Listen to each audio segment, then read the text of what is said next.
একটা মেয়ে শুধু তার বাবার বাড়িতে রাজরানী হয়ে থাকতে পারে না, ইচ্ছে থাকলে তার শ্বশুরবাড়িতেও রাজরানী হয়ে থাকা যায়। এটা কিন্তু বাস্তব কথা। হ্যালো বন্ধুরা, আসসালামু আলাইকুম। সবার কি অবস্থা? আশা করি সবাই ভালো আছেন।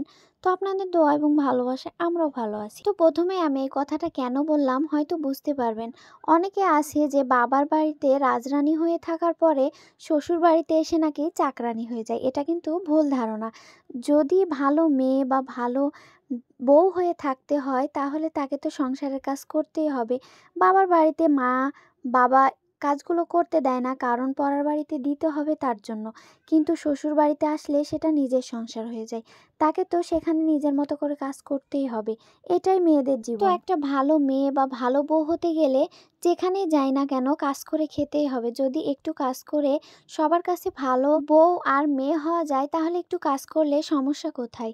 তো আমি মনে করি শ্বশুরবাড়িতে এসে বাদাবাদি, ঝগড়াঝাঁটি এগুলো না করে মন দিয়ে যদি সংসার করা যায় বা সংসারের যাবতীয় কাজ মিলেমিশে করা যায় তাহলে সেখানে রানীর মতো থাকা যায়।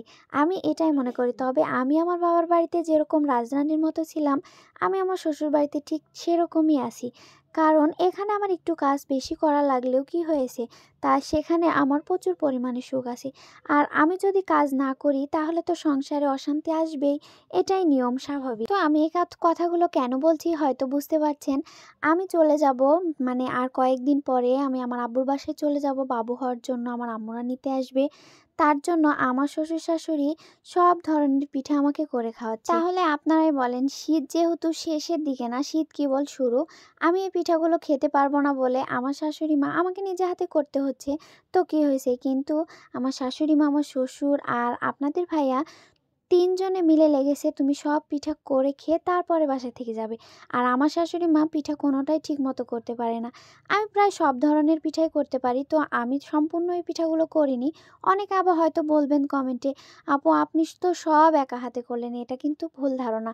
আমার শাশুড়ি ছিল, আমার ননদ ছিল, সবাই মিলেই আমরা কাজ করি। কিন্তু আপনারা ভিডিওতে দেখেন শুধু আমাকেই।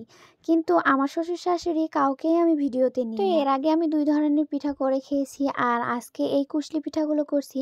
আমার কুশলি পিঠা করাগুলো কেমন হয়েছে অবশ্যই কিন্তু কমেন্টে জানাবেন।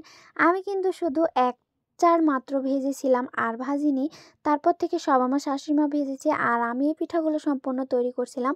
কারণ আমার ননদ একটু পারছিল আর আমার শাশুড়ি একদমই পারছিল না। তাই আমার শাশুড়ি মাকে বসায় দিয়েছি যে, "আপনি পিঠাগুলো ভাজেন আর আমি পিঠাগুলো বসে তৈরি করি।" আর এখানে আমি পিঠাগুলো তৈরি করছিলাম আর আপনাদের ভাইয়া এনে আমাকে দিচ্ছিল, "একটা করে পিঠা খাও আর একটা করে বানাও।" তো আমি ভাজির পিঠাগুলো খাই না। আমি হালুয়ার পিঠাটা বেশি পছন্দ করি। কিন্তু একটু খেয়েই শেষ। তো আজকের ভিডিওটি কেমন হয়েছে সবাই জানাবেন। আল্লাহ হাফেজ সবাইকে।